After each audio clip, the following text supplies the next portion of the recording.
Hi, this is Fastackl from Kanon.art. We're a pseudonymous collective facilitating the growth of Web3 art.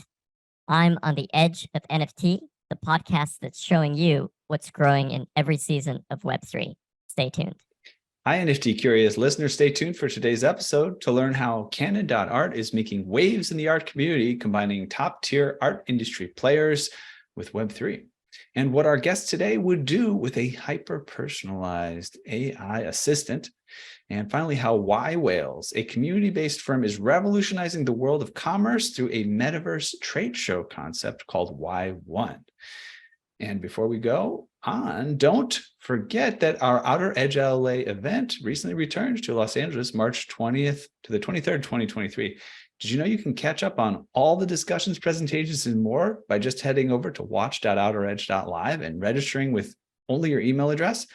You'll have access to over 60 captivating conversations, performances. Binge watchers are welcome. Netflix, we got you covered. See you inside. Welcome to the Edge of NFT, the podcast created by Jeff Kelly, Ethan Janney, and Josh Krieger, the podcast that brings you the top 1% of Web3 today and what will stand the test of time. We explore the nuts and bolts of the business side and also the human element of how Web3 is changing the way we interact with the things we love. This podcast is for the dreamers, disruptors, and doers who are pumped about this ecosystem and driving where it goes next. Today's episode features Fastackl from Kanon.art, a platform that builds protocols and products that align the incentives of the artists and collectors. Kanon is a pseudonymous collective of institutional art, design, and crypto-native technology professionals dedicated to building enduring practices and protocols for the art of the next 100 years. And Fast, welcome to Edge of NFT. Thank you very much. Very excited to be here and great to be here with all of you. Yes, and for the listener, we did mention that word pseudonymous previously. So Fast is joining us. You can check him out on YouTube as a small green dinosaur, and in a kind of cool sort of desert background. and a levitating dinosaur at that. So yeah. For those that are driving or working out while they're listening to this podcast, please do not endanger yourself. Just visualize this. There you go. I get jiggly as well when I get excited. So perfect. Well, you're gonna get excited there. So we're looking forward to some jiggles. All right. Well, Kanon.art, it's an artist collective, utilizes blockchain tech and Web3 community. So maybe you can tell us about the project and when you became a part of it. Yeah, of course. So let's see, what's February 2021. I had been collecting for maybe about 3 or 4 months before that. So around December 2020, I collected Dead Mouse's first NFT. And I started getting into NFTs. And then I also had a friend, OX Animus, who unfortunately couldn't join us today. He actually used to work for one of the largest art institutions in the world. Both of us had been sort of doing degen stuff for, 3 or 4, no, actually 5 years before that. And we both started getting into NFTs, and we got together and we were like, hey, we should do something. And it all came together, within like the space of 3 weeks. It was an incredible whirlwind. But we thought, look, we should get a collection together of NFTs because through OX's network, get access to some of the most incredible artists in the world, in the traditional world. And I had started to build a network in the sort of the crypto digital native world. And we were like, look, let's put together a collection. He said, look, my institution might be interested. They were interested. We were like, holy smokes, this is, one of the biggest institutions in the world is going to launch a collection.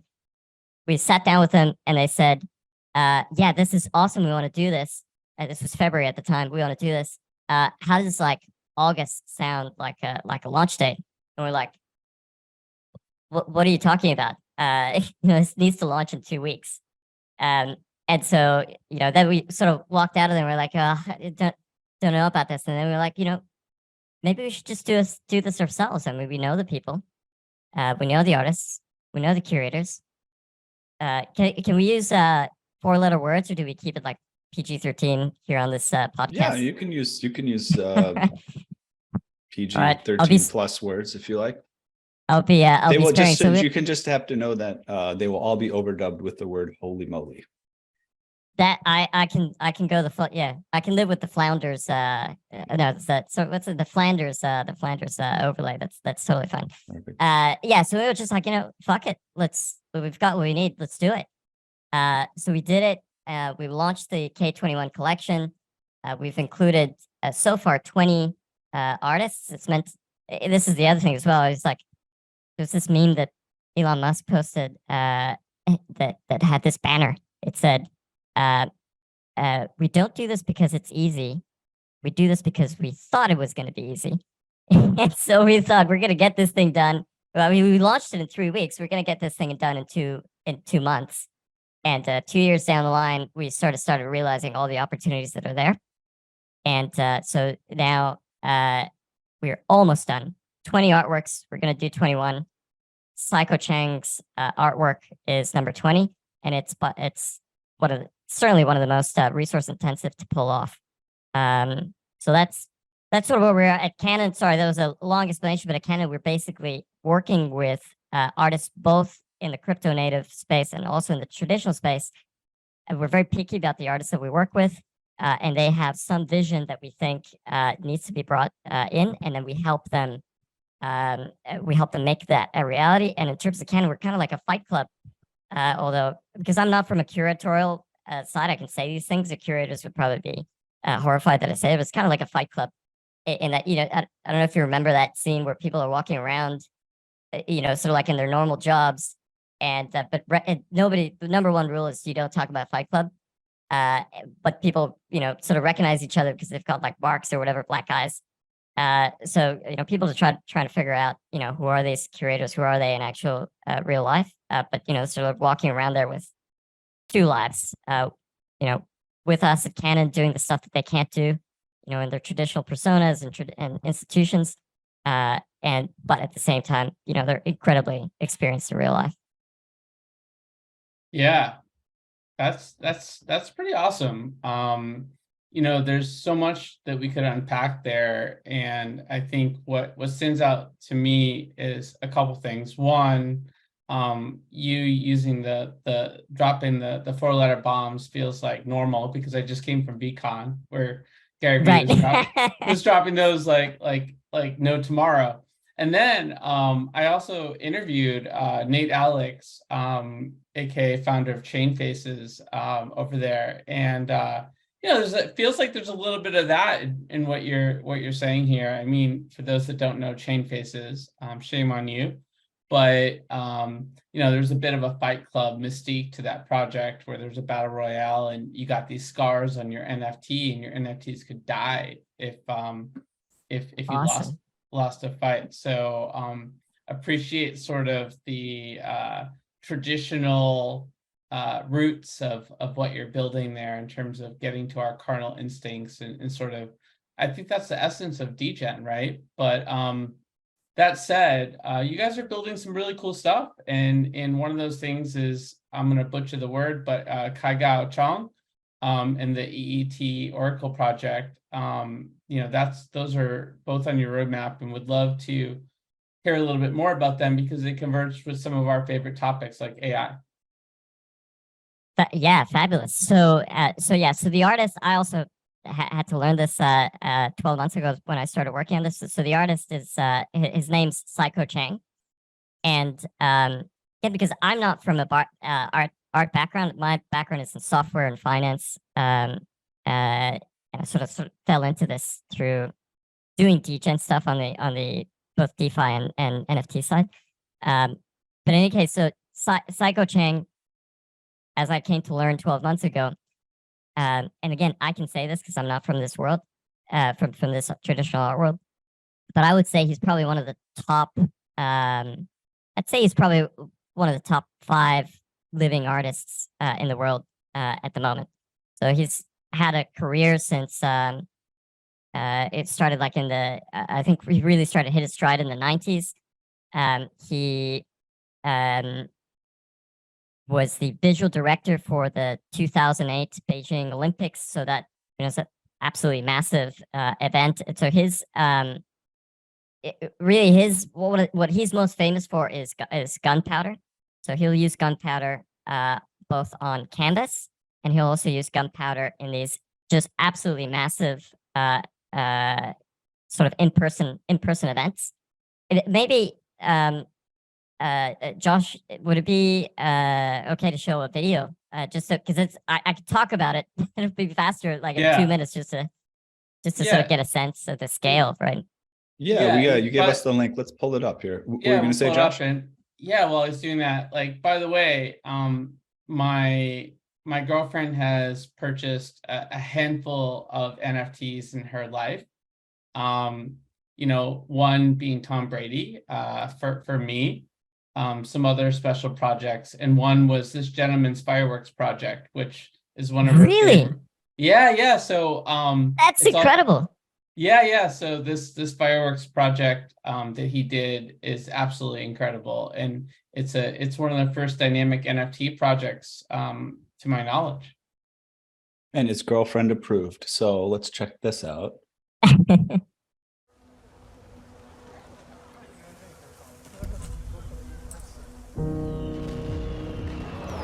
Contemporary artists are playing on the big stage.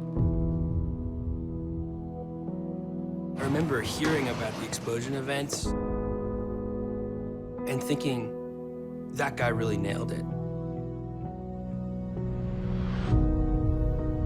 Psy's first really big show, this combination of space and scale and invention. I saw it. It was clear to me that Psy had arrived. That was the moment. To say that the Chinese artist Psy Kuo-Shang has exploded onto the contemporary art scene is no exaggeration. He is really turning the idea of what art is on its head. And if you go as far as him, how do you challenge yourself? 是的，天梯是最难实现的項目。ぜひここで地球から宇宙に向かってはしごを作っていきたいと思います。这个梯子要走多高啊？500米高。500米高，半公里。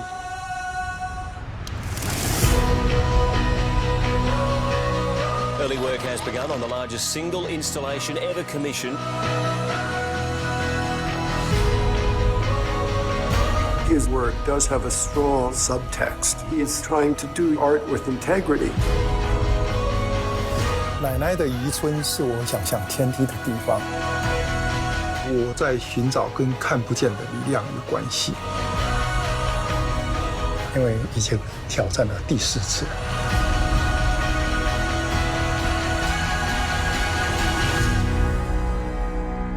有看到无？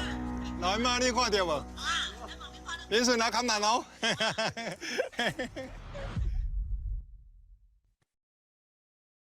Okay, very cool. And by the way, for the listener there or the viewer on YouTube, you may have got a cut there. We'll see if we were able to share this. It's actually, so I don't know, we didn't preface it too much, but that was a Netflix promotional video for Skyladder, official trailer there, which I don't know that they would necessarily mind us sharing, but also a lot of it is in a different language too, so might not come across perfectly on the podcast. But what we can do is we can definitely recap, the video, very inspiring, clearly on a highly, professional level in terms of artistry, and what an artist can achieve and what they can aim for, and he's clearly impressing a lot of people with what he aims to achieve and kind of communicate through his art, right? Yeah, that's exactly right, Ethan. Also, just the scale of these things is absolutely immense, and the amount of resources as well to go and execution that's required to pull these things off. Like this Skyladder, they don't show it in the document because I guess they're literally trying to tease you into going and seeing the documentary, which I would highly recommend people do. It's absolutely mind blowing. If you look up Skyladder, just on the internet or whatever, you'll see an image. It's a ladder of fire that sort of like goes up into the sky, 500 meters into the sky. So it's absolutely massive. And he had this dream for like 23, 24 years to do it, 4 failed attempts. And, the documentary is, it sort of covers that arduous journey. So all the while he's like building up this incredible career over those 23 years.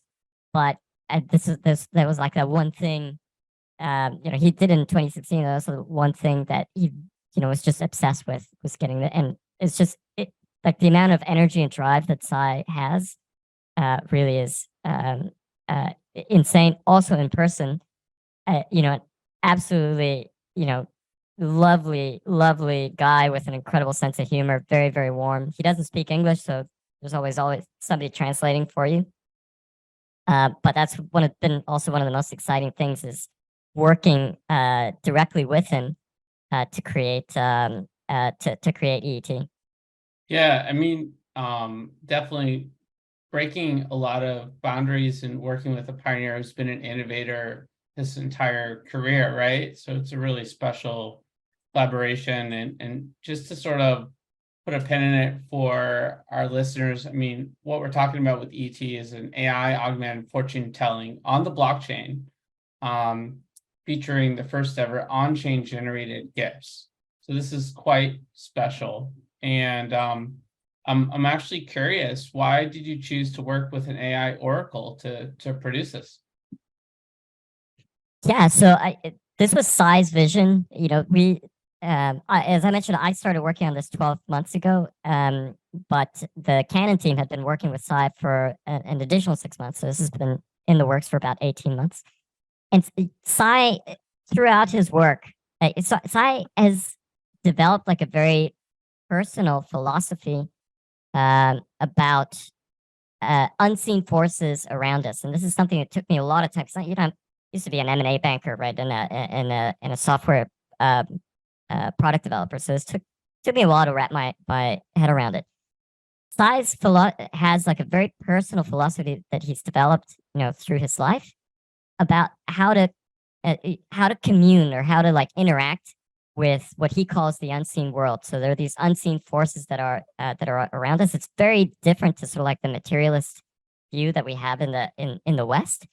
And he deeply believes in the sort of like the curative and the guiding power of the unseen world. So throughout his work, whether it's the fireworks events, whether it's gunpowder paintings, he's always trying to get audiences to experience that connection and to encourage people to, because it's especially for people, in the West like us, it often can be quite an alien thing. So right, like I'm sort of reasonably skeptical, right, about these sort of things. But the beauty of the artworks of Sai Cheng is like you can go to one of these explosion events, and I don't care like how skeptical you are, or like how, whether you're a scientist or whether you're spiritual or whatever, if you are able to sit through one of these explosion events without feeling something, you might be an AI, right? You might not actually be human. Like you're gonna be moved. You're gonna feel something, no matter how hard-nosed you think you might be. And so that I think is one of the most. And again, here I'm speaking from a layman's perspective, but that is what I find the most amazing about Sai's work and about his personality.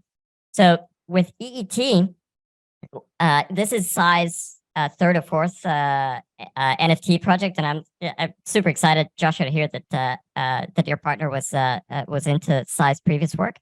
So Sai, what he saw, I mean, he doesn't need Web3, right, to like make it. Like the guy's operating at the very, very top level, but he saw a potential in Web3 to be able to reach people in a way that no other medium can, and to be able to reach millions of people potentially. And he's very excited about that. And so what he gave us, 18 months ago was a challenge. He said, like, how can we heal the world with art? That was literally his vision at the time. And so over time, as we we started working with him, it sort of solidified into, look, people are very unfamiliar with practices that go back, 10,000 years, that people in say like China, India are much more familiar with. That it's just more, or Japan, right? People are more familiar with this concept of being able to interact with the unseen world using oracles. So these are situations where some question might be weighing on you that's causing a rupture in you. It might be, should we launch the next meme coin, right? Or the next meme shit coin? Should I leave my job? What's going to happen if I marry this person? These kinds of things that I think that it's important, right? That we have like logic and reason, right? To be able to grapple with some of these things, but it's also not sufficient. And I think that's very well understood, particularly in the East, that just logic and reason are not sufficient, and that interacting with sort of forces beyond our perception, you don't have to believe that there are forces, but if you just act as if there are, that the feedback that you can get from some of these systems that date back, again, as I say, 10,000 years or whatever. In the case of EET, it's sort of an evolution of a very, very old oracle, bringing in blockchain, bringing in AI. It can really, so that's where Sai saw the potential, right? And to, sort of like help people heal it when they're trying to deal with uncertainty. So I'll pause there because I know there's sort of like a lot of concepts in there. Yeah, it's fascinating. Yeah, I mean, what I'm gathering in summary, with everything that we were just talking about, is there's the elements of rationality and there's the element of what you might call creativity, right, or generativity in some way, right? And that's at play. We see that all throughout Web3. We see that just in life in general. We see that in ancient philosophical concepts, like the yin yang or the Tao Te Ching or something like that. A couple, I think these things are useful, and I love that you pointed out, rationality is something that we need to utilize and we can't ignore. Absolutely. And the whole like trusting your gut on questions that maybe require some statistical analysis is probably not always the right answer. But yeah, one of my favorites is Brian Eno, the famous musician, recording engineer, had these oblique strategies cards, and it was just like, if you were stuck in the recording studio or stuck in life in general, it was just a bunch of cards, and that you could flip one over, and it would say something like, make it backwards, or take it twice as fast, or whatever, and then you could just do whatever you want with it, right? But it's kind of just to stimulate creativity and to stimulate thinking outside of the box, really. I think that's where this is all leading, is we're always in need of something, as Einstein said, doing the same thing over and over again can be insanity if it's not working, right? Yes. We need to find something new. How does this all connect with making it an on-chain GIF? Like, is there some, how'd this all lead to becoming a GIF centered kind of project?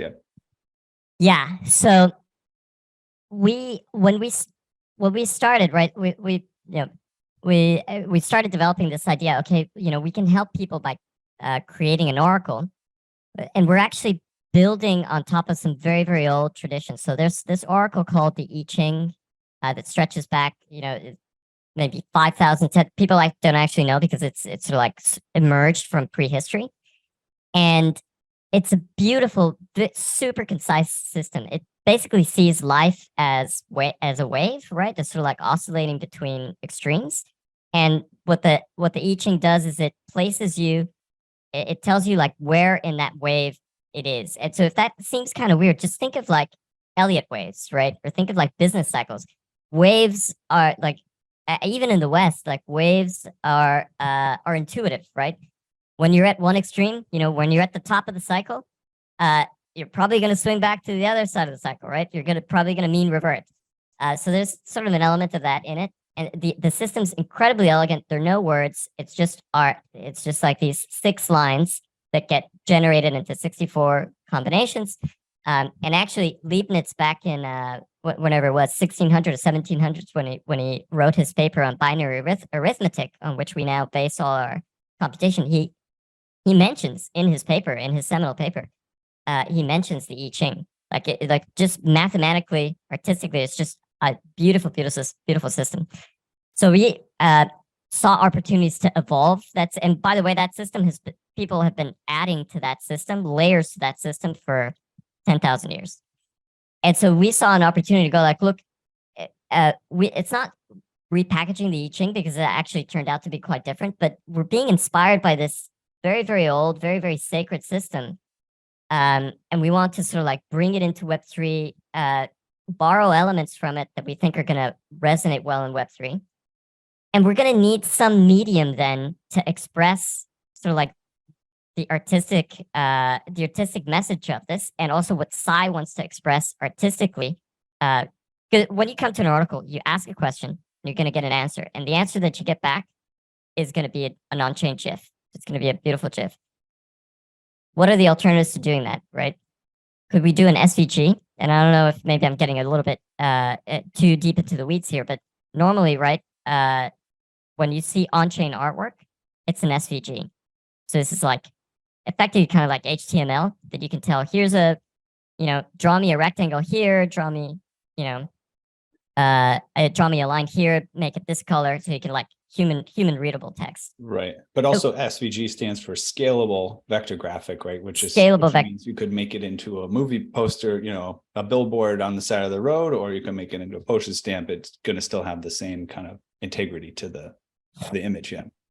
Yes, that's exactly right. So sort of like if you go onto the EET website, you'll be able to see what we're able to generate with GIFs. So, you'll see kind of like a haziness. You'll see like animation, and just like the actual, this is where, OX unfortunately couldn't make it, right? But he's on the artistic side, right? And there are basically like emotions and ideas and feelings that you can communicate with a GIF, that is not really possible to do with an SVG, because one of the big reasons that they've mentioned as we were developing this is that an SVG, as you were mentioning, Ethan, is scalable vector graphics. So when you expand it, you don't lose any of the resolution, because it's not actually an image. It's just instructions for a machine to draw a particular image. Whereas the GIF itself, the GIF is, dates back to the very, very early days of the internet, was the first widely adopted image, format, animation format, like, back in 1996 or whatever. If you want to have an animation, it had to be a GIF. And so there are a lot of, it's not human readable. It's compressed. It's just like a machine. You need a machine to read it. It's not going to scale when you expand it. So actually, when you do expand it, you get like these interesting properties like haziness and this sort of thing. So it just provides basically and also it's the very first. It's also incredibly difficult to do on chain. So it's not something that you can just like whip up quickly. It took a lot of tech to actually figure out how, which we're going to open source, by the way, to figure out how to do that on chain. And that combination of the expressiveness of the medium, and then also the fact that this is the very first time that this has ever been done, that really told us, look, we need to figure out how to, this is like exactly what we need. Because something as what Sai and we feel as Momentum is putting this new oracle out, needs a medium that is sort of like lives up to, same as like gunpowder. If you're going to write in the sky with gunpowder, if you're going to create a new oracle, create a new medium for it, release the medium to the world, and also like showcase what you can do with this new medium. So earlier you mentioned go to the EET website. I have that as eet.et. Is that correct? Is that where you would send people? You're muted there, Fast. Sorry. Yes, that's right. Okay, perfect.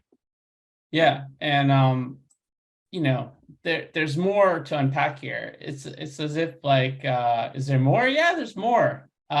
Is the answer to every question when we talk to you about this project, because you're using an eDAO to sort of gamify ownership of the art and sort of how the proceeds or the revenue, where it goes. Can you talk a little bit about that aspect of the project as well? Yes. So in its most ambitious expression, Psy is serious that he wants to heal the world with art. So if we take that seriously, and this is what we were struggling with, 12 months ago, if you take that seriously, that means reaching millions of people over the next X years, 2-3 years, whatever it might be. And so then the question is like, well, neither Kanon nor Psy Studio is set up, right? If you're going to reach millions of people, as you guys probably know, you're going to need infrastructure, right? So, if you think of like ENS, right? They minted like 2 million names or whatever. They've raised $40 million worth of capital. I might be getting the exact number wrong, but in that order, they've got like 30 or 40 people working on it. Same thing with like Dapper Labs with CryptoKitties. These things that are big in scale, they require big infrastructure. And even if it's in like a DAO or whatever, it's centralized. So that was the initial motivation. Plus, also we had been in the background working on some, because we've been in the space for a long time, and we were also skeptical of the DAO structure. In particular, skeptical about whether the DAO structure is effective in attracting the most capable people through time, as opposed to the people that are just more able to gather votes, whether it's through buying governance tokens, or whether it's through just being very effective at building big audiences and then getting them to vote, as opposed to being effective at actually expanding a project. So we came up with this idea with the eDAO, and the idea is, okay, how do we ensure that the most capable people for expanding the Oracle's audience, and also for safeguarding the Oracle for the next 100 years, how do we ensure that always that the most capable people are in charge at any particular point of time? And so the solution we came up with was the eDAO. And the way that works is it's a competitive on-chain game.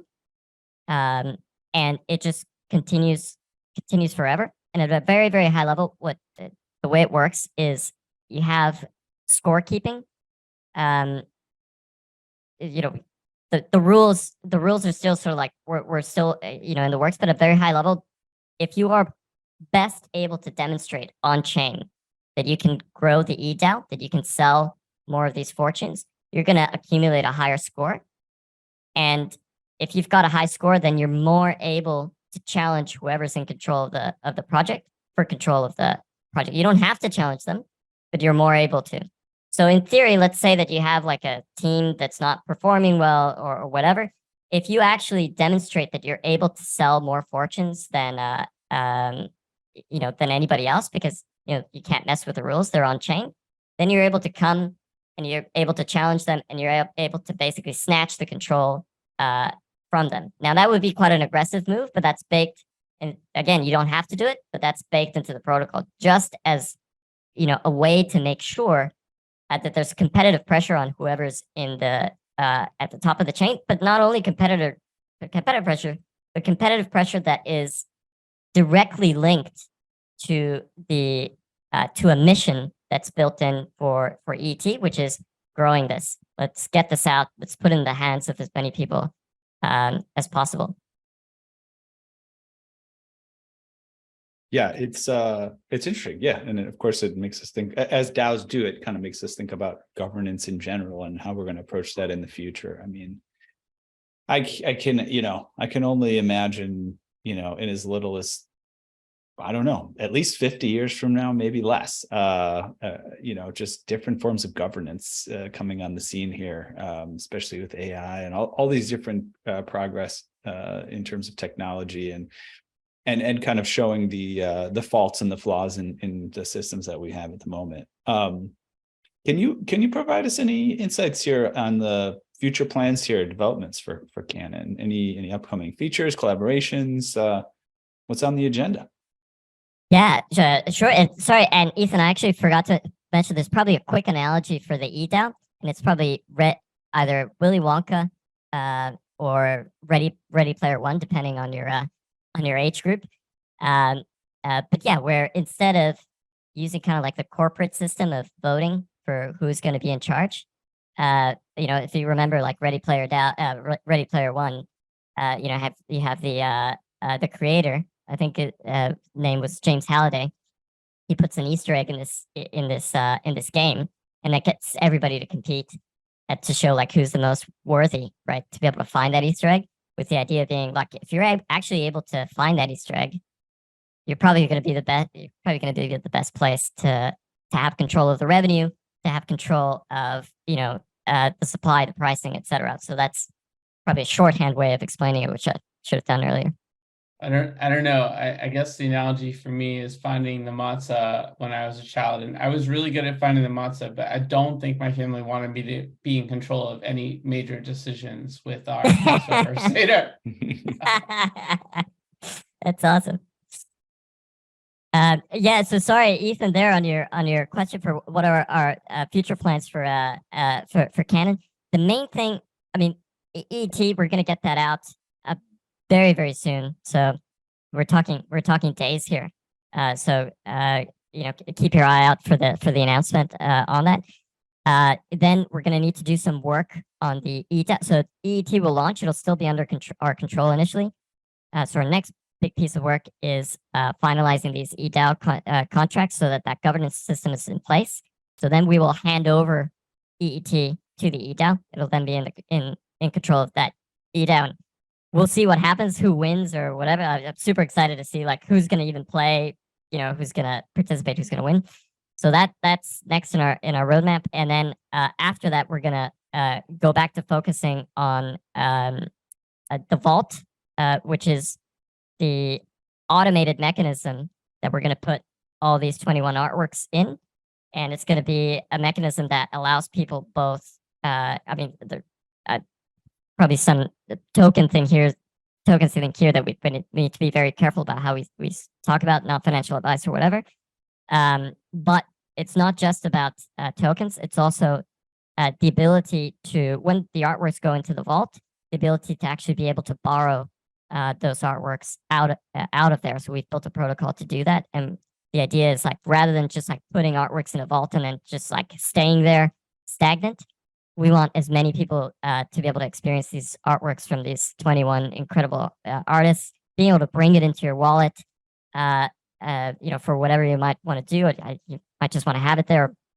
We've been getting demand for exhibitions and shows or whatever to actually bring these artworks into your wallet, while at the same time the ownership remaining collectively owned. So that's probably the next big thing that we're going to get through this year after we're through EET and the eDAO.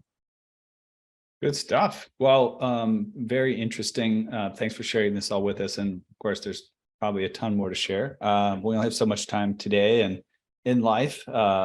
So we will roll the dice for the next segment of our session here. Let's consult the Oracle. It is Edge Quick Hitters, which happens to be a fun and quick way to get to know you a little bit better. There are 10 questions, and we're looking for just a short single or few word response, but feel free to expand if you get the urge. Are you ready? Oof, yeah, as ready as they'll be. Let's go. Okay, perfect. What is the first thing you ever remember purchasing in your life? It was a Hot Wheels. I got some pocket money. I bought some Hot Wheels. Back when they used to be metal, which I absolutely love that feeling in the Hot Wheels. Nice. Yes, and Hot Wheels. Actually, we had a hot topic within the past few weeks about Hot Wheels releasing some new Fast and Furious NFT collections. So, oh my God. Okay, well, I might have to open my wallet up once again, many decades later. Very appropriate. All right. So, second question: what is the first thing you remember ever selling in your life? Oh, I failed attempt at selling. This is terrible. But when I was like 13 or 14.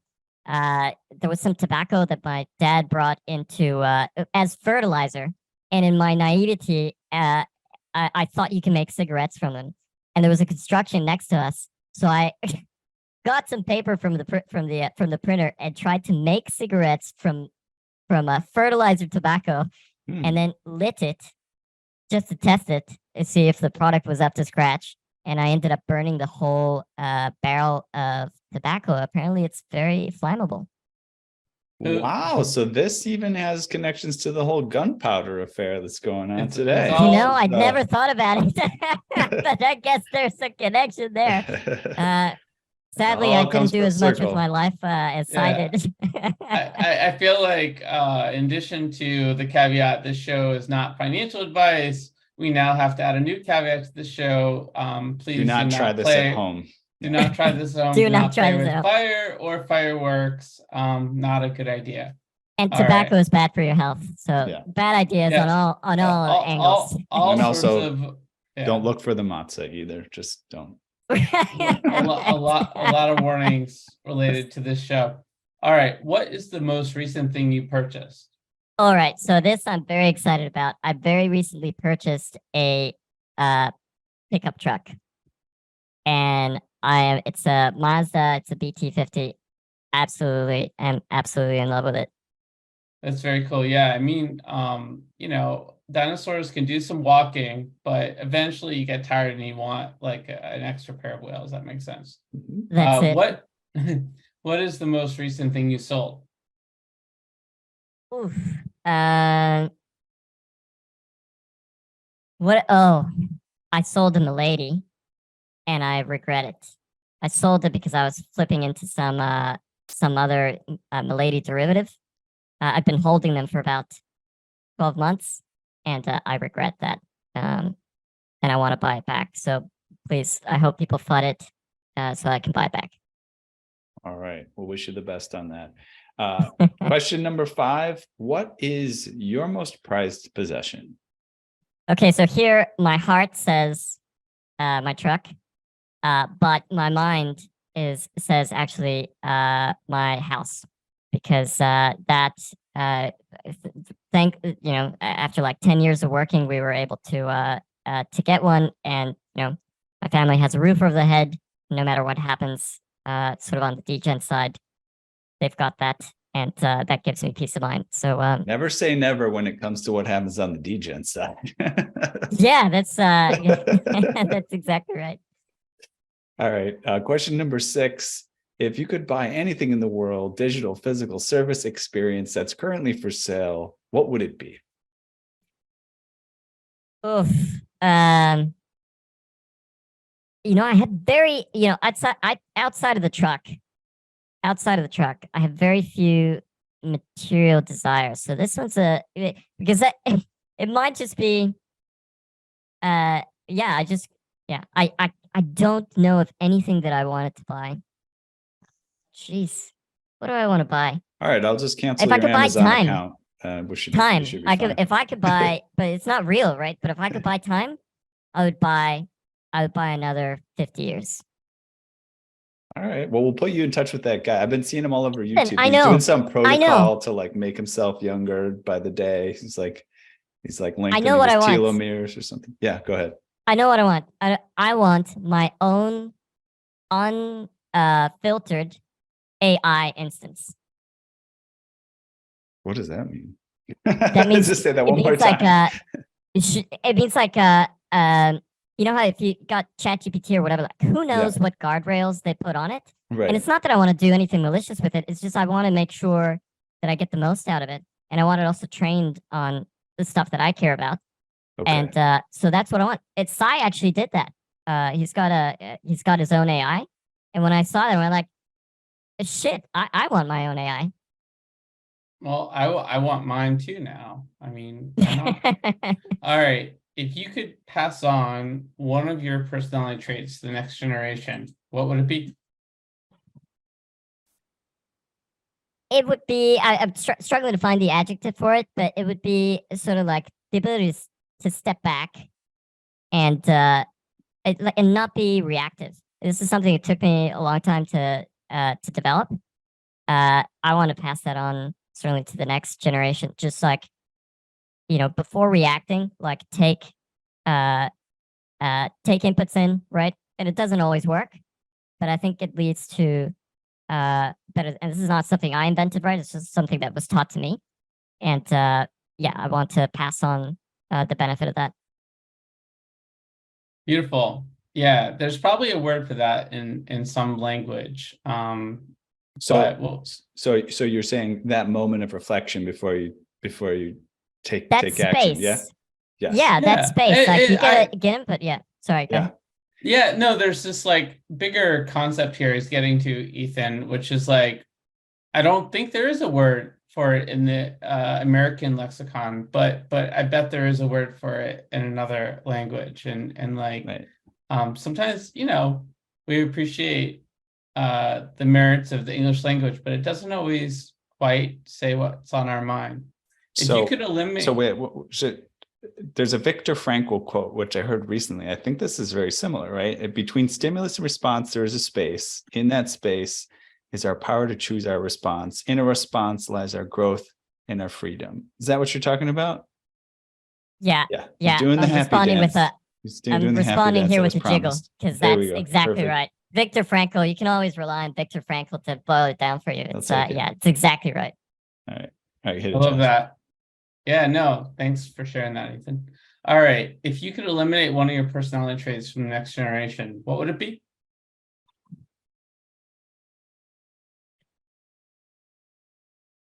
That personality somehow disappeared. So yeah. Oh, sorry. Yeah.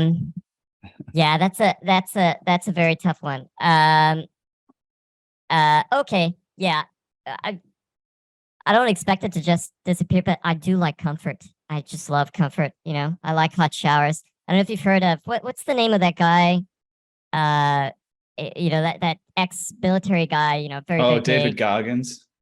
No, it's not David Goggins. It's like the guy that extreme responsibility, and he's got this, Jocko Willink. Is that him? Yeah, Jocko Willink. Yeah, exactly. Yeah. Jocko Willink. He's like, you know, he gives like this rallying speech to the troops, and he's going like, you know, if you guys think that this is tough, like imagine the people at Choisin Reserve in Korea, these things that they had to go to. What you need to do is you need to take cold showers every day. And I'm like, fuck me, nah. I'm out. And now you lost me there at cold showers. Like maybe Choisin Reserve, you know, dying. You know, I'm scared of that, but fuck, cold showers every day. Nah. I know that's when I always find a way to avoid too, even though I know it's good for me. And now Jocko has a whole line of products on Amazon to make life easier, even though he's telling everyone else to get uncomfortable. So yeah, I found it yesterday. I was like surfing. I was like, Jocko finally figured out like a way to extend his brand to the product world. So I thought, check it out, Amazon.com. That's incredible. Not an official advertiser in the show, but we've got this whole line of products now.